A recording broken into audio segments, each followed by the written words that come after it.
all of you, by the way. Is there anyone else who wishes to speak? Apparently not. Thank you all for coming. I do want to address one thing because Ms.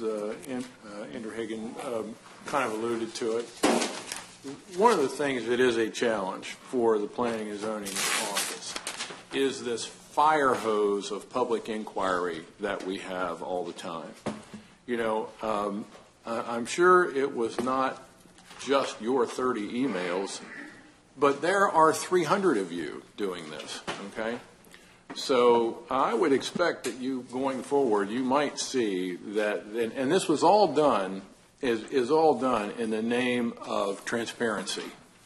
You know, the last thing we want to be perceived of as doing, because I can assure you I've been here for 30 years, it does not happen that way. It's never happened that way, but we're often accused of making deals and doing things behind closed doors and all that.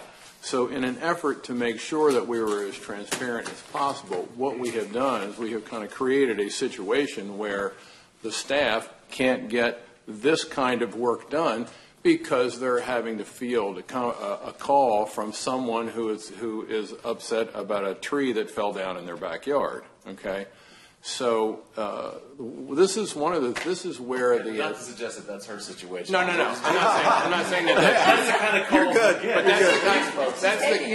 that's my point is that's the kind of calls that the management people get. Okay, the people who are supposed to be doing these things we're talking about right now. So what happens is the urgent overtakes the important. Okay, so we're going to be taking some steps to try to correct that, and this also speaks to the importance of the advocacy groups. If you want to have an impact, that's the place to do it because you know. We understand that when Rich Barrasso gets up to speak, that he's representing several hundred people, maybe 5,000, I think he said, you know, when he's talking about that. So that's, you know, that's important. We get that. We get that. And that's where those groups can really be, you know, of some value in, you know, in that regard. So, you know, again, thank you all for coming. Your comments absolutely are going to be considered. I'm sure that we will hold the record open for 10 days or whatever we normally do. It's usually 10 days to receive written comments. Okay, so if you have anything else you want to submit, certainly can get it into the record. And you know, this is I won't say it's the beginning of the process, but it's still early enough to make a difference. Okay, it's not too late to make changes. That's why we're having a public hearing. Okay, and county council is going to have one too. So if is there a council hearing date scheduled yet? Yeah, I was going to just ask if we could let people know when that's going to be. What is it?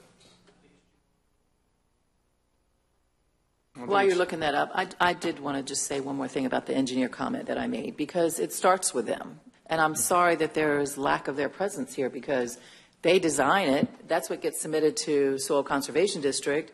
That's what's approved, or they come back with changes or whatever. But that's where it all starts. So I'm sorry that they're not more actively involved in this process with what we're doing. Maybe they are behind the scenes, and I don't know. I'll give them the benefit of the doubt. To confirm, Mr. Chairman, it's June 11th is the County Council date at 1:30. Say again? June 11th. June 11th at 1:30. June 11th. June 11th, everyone. That's when the county council. Yeah, and we have a meeting at the end of May, and then is there still one before that in June? Yeah, I mean, I know there's one before Memorial Day, but is there still one in June? June 5th? Okay. Yeah. All right. Plenty of time. All right, then with all that, we'll close the public hearing. We'll invite you to remain with us the rest of the evening and see if we make a decision.